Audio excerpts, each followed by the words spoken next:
The silence in the house was thick, heavier than the humid summer air. It was the kind of silence that screamed unspoken words, a silence I'd become intimately familiar with these past few months. I stared at the ceiling fan, its rhythmic whir a counterpoint to the chaotic thoughts swirling in my head.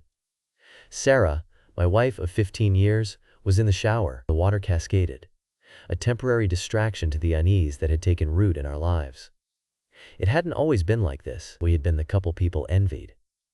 The one with the effortless connection, the easy laughter, the comfortable silences. We had built a life together, brick by brick, with shared dreams and unspoken understandings. Or so I thought. Then came the whispers, the late nights at work, the hushed phone calls in the other room, the subtle shift in her demeanor. It was like watching a flower slowly wilt, its vibrant colors fading into a dull, lifeless hue.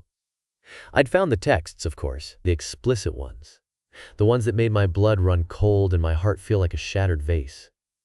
I had read them over and over, each word a fresh stab wound. My mind struggled to reconcile the woman I loved with the woman in those messages. The pain was a living thing, gnawing at my insides, threatening to consume me whole. But somewhere beneath the agony, a strange sense of calm had begun to grow. It wasn't forgiveness, not yet, maybe never. It was something more akin to acceptance. Acceptance that the life I had known was irrevocably altered, and I had a choice to make. I could wallow in self-pity, let the bitterness consume me, or I could take control. I decided I would choose the latter. I didn't confront her initially, not outwardly. I became a ghost in our house, observing, learning, formulating a plan. The anger I had felt was still there, but it was tempered by a calculated coldness, a strategic precision I didn't know I possessed. I started by creating a digital trail, leaving a breadcrumb of fabricated online dating profiles. Nothing explicit, just suggestive enough, with casual banter and flirtatious emojis. The sort of thing she was doing with someone else, just with me playing the part of the cheater. It was a cruel game, I knew that, but my heart had been so thoroughly fractured that all the pain just seemed to be pushing me towards this darker path. I changed my password on the phone, a simple act that didn't go unnoticed. I watched her from the corner of my eye. She noticed. I saw the flicker of concern, then the feigned indifference, the way she pretended to be occupied with her phone but still kept her eyes on me. It was pathetic, her attempts to make me think I was a fool. She was a fool if she thought I was blind. The day I knew the plan was complete was the day she asked if I wanted to go out to dinner. I didn't react, I just nodded slowly, almost reluctantly, which in return made her overly enthusiastic in her response. It was clear she was trying to compensate for her own guilt. We chose a restaurant, one of our usual date night spots. It felt bizarre to be there, our laughter and happiness replaced by a tension so thick you could cut it with a knife. I watched her eat, I watched her pretend that everything was okay. She touched my hand, a meaningless gesture, a habit she was following without real feeling. "You seem distant," she said, her voice a carefully practiced melody of concern. I just shrugged. "Just tired." After dinner, as we drove home, I pulled into a gas station. "I need to grab a drink," I said. "Want anything?" She shook her head. While I was inside, I discreetly sent a text message from my phone. It was to a number that wasn't in her contacts, a number she wouldn't recognize. I crafted the text carefully. It read, "Tonight at 10? Your place?" and hit send. I felt a strange sense of calm, a quiet satisfaction, as if a piece of the puzzle had finally fallen into place. Back in the car, the air was thick with that unspoken tension. I reached over and placed my hand over hers, just like she had done at dinner. She looked at me, her eyes questioning, and I smiled a shallow, meaningless smile that didn't reach my eyes. As we got home, the silence returned and amplified. I made my way to the living room, while she went to the bedroom. I waited. I knew what was coming. I held my breath.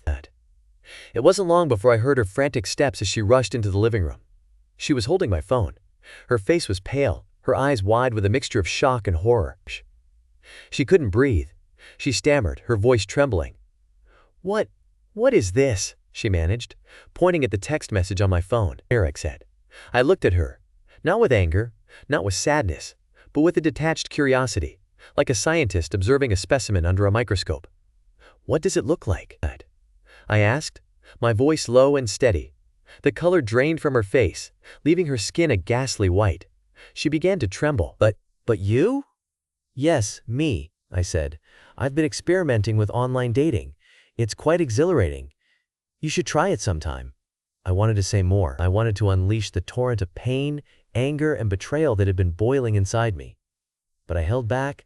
I didn't want to give her the satisfaction. She looked like a cornered animal, her eyes darting from my face to the phone in her hand.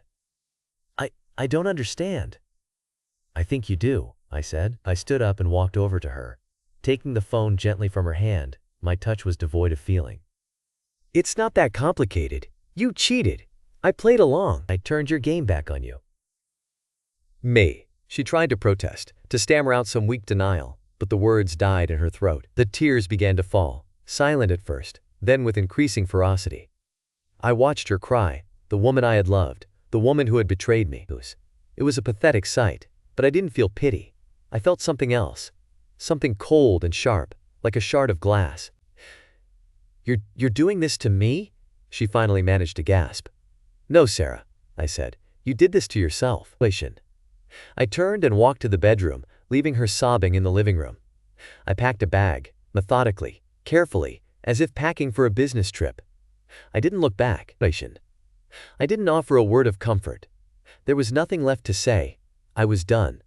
I walked out the door, leaving behind the life I had known, the life we had built. I left behind the house, the memories, the wreckage of our marriage. I left behind the woman who had shattered my heart and thought she would get away with it. I stepped outside into the night, the cool air a welcome balm on my skin. In the months that followed, I learned how to live again, how to breathe again, how to be myself again. I moved to a new city, found a new job, and started over. It wasn't easy, but with each step I felt a sense of liberation, of freedom. I was no longer defined by her actions, by her betrayal. I was free to write my own story, to choose my own path. I never saw her again. I never heard from her again.